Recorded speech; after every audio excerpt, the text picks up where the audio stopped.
Yo, what's going on? Welcome to the channel. In today's video, I'm going to be breaking down how to create this grunge effect. I think it's a cool way to just add texture to your footage, and we're also going to be rotoscoping our subject and adding a really simple text animation behind our subject in After Effects. To get started, we're going to create a new adjustment layer. The first effect we're going to add is Venetian blinds. I'm going to increase the transition completion to 30%, and as you guys can see, we have these lines appearing on our footage. I'm also going to just decrease the width to 12, and that makes the lines more thin for this effect. For the next effect, we're going to add a roughen edges, decrease the border to 6, and I'm going to also decrease the scale to 10. And by adding this effect, it just adds extra texture to our Venetian blinds effect. If we have that off, the lines are a lot more clear, and then if we have it on, it creates that texturized look. Okay, so the next thing I'm going to do is actually duplicate this layer. Click Ctrl D, bring that above the adjustment layer, and with this layer we're going to rotoscope our subject. So grab the rotobrush tool and then double click your layer. If you want to make your brush bigger, you can hold the control button, left click, and drag your mouse to make it either bigger or smaller. And if you want to get rid of any parts that you didn't want to rotoscope, hold the Alt button and then just drag over your subject. I'm going to now rotoscope my subject.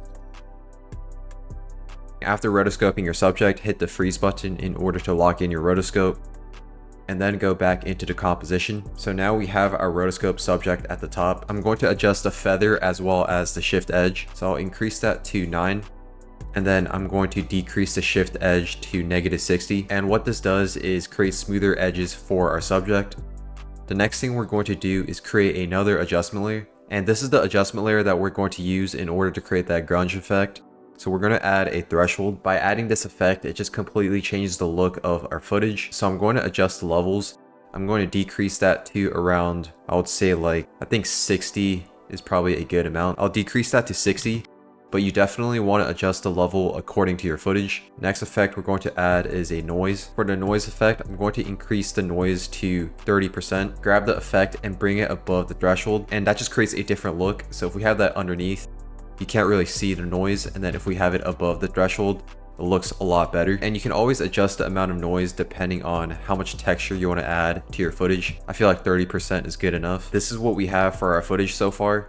I feel like that looks really cool. Now we're going to add that text animation behind our subject. So let's create a new text layer. For this text layer, I'm going to write the name of our artist. So in my case, it's Sofago, but of course you would write the name of the artist that you're editing to. And the font I'm going to be using is Impact, because I feel like that really fits with this footage. So I'm going to solo this layer and then type Sofago. And then what I'm going to do is center the anchor point. So click your layer, hold the control button, and then double click this anchor point tool, and that just centers the anchor point. Then I'm going to open up the scale and then turn off the solo. I'm going to unlink the scale so that we can only adjust the X as well as the Y value separately. I'm going to increase the Y value so that it almost fills the composition. I'm going to increase that to 1500%, and I'm also going to increase the scale to around, I would say 572%. So that fills the entire screen, or that almost fills the entire composition. And then I'm going to make sure that the position is right at the center.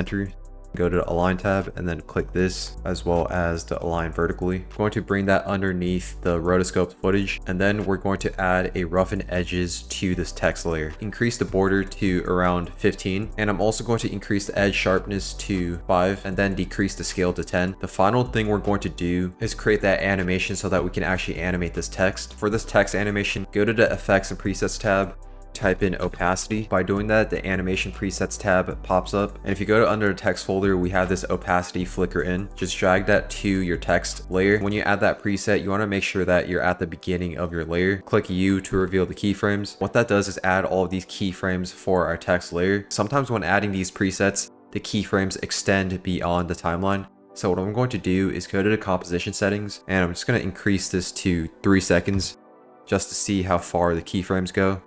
Okay, so it extends all the way over here. I'm going to grab these keyframes right here and just bring it back like that. Grab these last 4 set of keyframes, bring it back to the end of the text layer. That way the keyframes end right when the text layer ends. And then I'm just going to cut this timeline back to the original time. This is what we have for our final effect. We have that grunge effect as well as that really cool text animation going on behind our subject. But that's all I have for this video. Thank you for watching. I'll see you guys in the next video.